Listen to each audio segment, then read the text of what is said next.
You ask Tiger to solve. This deals with linear equations with one unknown. The final result is n equals 13. Let's solve it step by step. Simplify the expression.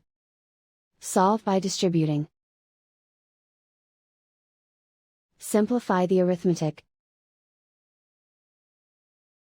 Swap sides.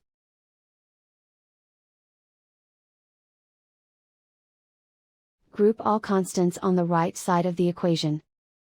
Add 15 to both sides. Simplify the arithmetic.